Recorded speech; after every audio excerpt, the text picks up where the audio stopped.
മൂന്ന് ചോദ്യങ്ങളാണ്. ചേട്ടൻ ചോദിച്ചു മറുപടിയുണ്ട്.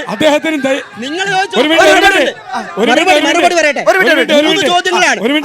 ധൈര്യമായിട്ട് കളിയെ കുറിച്ച് പറയാം. കാരണം അദ്ദേഹത്തിന്റെ MLA കളിച്ച് കളിച്ച് കളിച്ച് ഗ്രൗണ്ട് മറന്ന് കളിച്ച് അറിയില്ല, എവിടെയാന്ന് പോലും അറിയില്ല.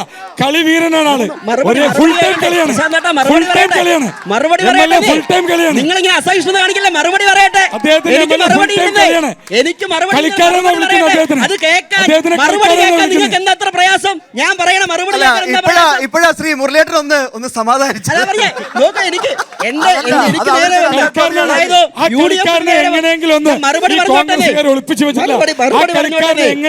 മറുപടി പറയുമ്പോ നിങ്ങൾക്ക് രണ്ടുപേർക്കും കേൾക്കാൻ മറുപടി പറയുന്നത് കേൾക്കാൻ എന്താ പ്രയാസം?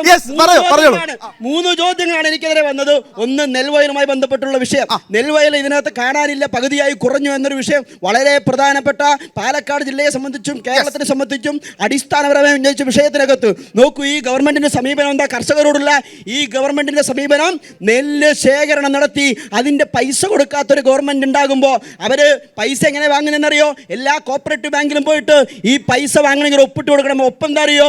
ഇവരുടെയൊക്കെ ഈ ലോണായിട്ട് ഇവർ തിരിച്ചടച്ചില്ല. ലോണായിട്ട് പൈസ കൊടുക്കുന്നത് പൈസ ഗവൺമെന്റിന്റെ കയ്യിൽ നിന്നല്ല, ലോണായിട്ട് കോപ്പറേറ്റീവ് ബാങ്കിൽ നിന്ന് കൊടുക്കുക.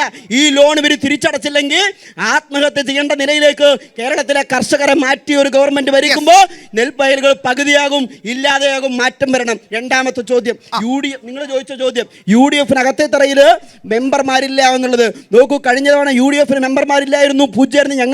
ഞങ്ങൾക്ക് സമ്മതിക്കുന്നു. പക്ഷേ പൂജ്യമൊക്കെ മോശമാണെങ്കിൽ കഴിഞ്ഞ 50 കൊല്ലമായിട്ട് കേരളത്തിൽ പൂജ്യല്ലേ? മോശമാണോ? പക്ഷെ ഒന്ന് പറയാം, ഈ തെരഞ്ഞെടുപ്പ് കഴിഞ്ഞ് 13-ാം തീയതി പെട്ടി പൊട്ടിക്കുമ്പോ അകത്തേത്തറ പഞ്ചായത്ത് ഭരണസമിതി കോൺഗ്രസിന്റെ പ്രസിഡന്റ് ആയിരിക്കും.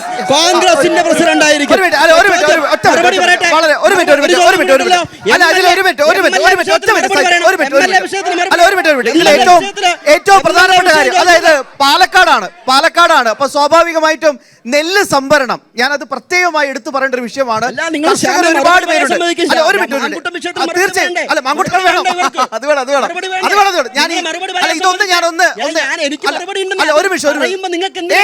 അയ്യോ എനിക്കൊന്നുമില്ല. അയാളെ പറ്റി എന്ത് മറുപടി പറയാനോ? ഒരു നിമിഷം, ഈ നെല്ല് സംഭരണം ഞാൻ ഒന്ന്, അതിനുശേഷം രാഹുൽ മറന്നിട്ടില്ലേ, അങ്ങോട്ട് വരും. നെല്ല് സംഭരണം യെസ്, നെല്ല് സംഭരണത്തിലെ വർഷങ്ങളായിട്ട് ഇവിടെ കേന്ദ്ര സർക്കാർ കഴിഞ്ഞ 2014 ശേഷം 2014-15 കാലഘട്ടത്തിൽ കേന്ദ്രം നൽകിയിരുന്ന തുക എന്ന് പറയുന്നത് നെല്ലിൻ്റെ താങ്ങുവിലയിൽ 13.6 ആയിരുന്നു കേന്ദ്രത്തിൻ്റെ വിഹിതം.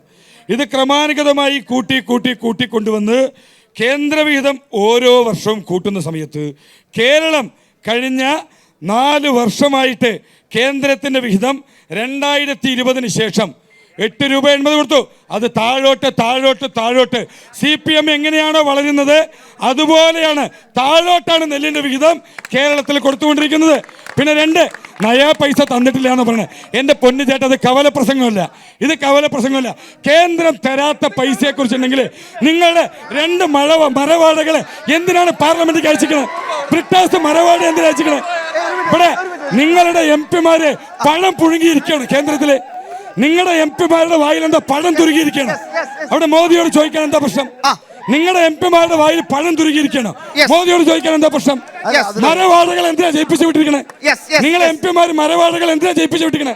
ഇവിടെ മോദി തരാനുണ്ടെങ്കിൽ അത് ചോദിച്ചു വാങ്ങാൻ നട്ടലില്ലെങ്കിൽ നിങ്ങളുടെ MP-മാരെ എന്തിനാണ് അവിടെ എന്താ ഇന്ത്യ മുന്നണിയുടെ കാല് കഴുകി കൊടുക്കാനാണ് നിങ്ങൾ അയച്ചിരിക്കണേ? നിങ്ങൾക്ക് ഒന്നും വാങ്ങിയെടുക്കാനുള്ള ആർജവുമില്ല ചേട്ടാ. ഇവിടെ മോദി തരാനുണ്ടെങ്കിൽ അത് കൃത്യമായിട്ട് പാർലമെന്റിൽ ഉന്നയിക്കണം. അതിന് കഴിവില്ലെങ്കിൽ ആ MP-മാരെ നിങ്ങൾ പാർലമെന്റിലേക്ക് പറഞ്ഞയക്കരുത്. ഇവിടെ മാട് മേക്കാൻ വിട്ടോളൂ, അല്ലെങ്കിൽ ആട് മേക്കാൻ വിട്ടോളൂ, അല്ലെങ്കിൽ പറമ്പിൽ പണിയെടുക്കാൻ വിട്ടോളൂ, എന്തിനു വേണ്ടി വിട്ടോളൂ. അതൊന്നും മോശം തൊഴിലല്ല, നല്ല തൊഴിലാണ്, നല്ല വരുമാനം കിട്ടും. അവിടെ പോയിട്ട് കമ്മീഷൻ അടിച്ചു മാറ്റേണ്ട ആവശ്യമില്ല. അപ്പൊ മോദി തരാനുണ്ടെങ്കിൽ ബ്രിട്ടാസിന്റെ വായില് പഴം തുരുക്കി കൊടുത്തിട്ടുണ്ടോ? മെല്ലെ മെല്ലെ മെല്ലെ മെല്ലെ. ഇവിടെ നിങ്ങളുടെ MP-മാരെ അവിടെ എന്താ കാണിക്കണേ? റഹീമില്ലേ, ബ്രിട്ടാസില്ലേ, ഇപ്പൊ രാധാകൃഷ്ണനുണ്ട് കേന്ദ്രമന്ത്രി. രാധാകൃഷ്ണൻ എന്തിനാ അവിടെ വിളക്കം പിടിച്ചിരിക്കണം? അദ്ദേഹത്തിന് ചോദിച്ചു വാങ്ങാനുള്ള ആർജവുമില്ലേ? അപ്പൊ ഇത്തരത്തിൽ കവല പ്രസംഗത്തില് ഇന്നാട്ടിലെ ജനങ്ങളെ പറഞ്ഞ് പറ്റിക്കുന്ന പോലെ ഒരു പ്ലാറ്റ്ഫോമിൽ വന്ന് പറയരുത് കേട്ടാ. നിങ്ങൾ പറഞ്ഞാൽ വിശ്വസിക്കാൻ ഇതൊന്നും അന്തം കമ്പികളല്ല, ഇതൊന്നും അന്തം കമ്പികളല്ല. ഇവരൊക്കെ അരിയാഹാരം കഴിക്കുന്നവരാ, ഇവരൊക്കെ അരിയാഹാരം കഴിക്കുന്നവരാ. മോദി തരാനുണ്ട് എന്ന് പറയണമെങ്കിൽ എന്ത് തേങ്ങ നിങ്ങൾക്ക് തരാനുള്ളത്? ഒരു ചുക്കും തരാനില്ല. തരാനുള്ളത് മുഴുവൻ വാങ്ങിയെടുത്തിട്ടുണ്ട്. ഇനി നിങ്ങൾക്ക് ആകെ കടം വാങ്ങണം. നിങ്ങൾക്ക് കടം വാങ്ങണം. ഇതിലും ഭേദം ഒരു പിച്ചച്ചട്ടി എടുത്തുകൊണ്ട് ആ പിണറായിയോട് തെണ്ടാൻ പറഞ്ഞൂടെ? ഇതിലും ഭേദം പിച്ചച്ചട്ടി എടുത്തിട്ട് ആ പിണറായിയോട് തെണ്ടാൻ പറഞ്ഞൂടെ നിങ്ങൾക്ക്?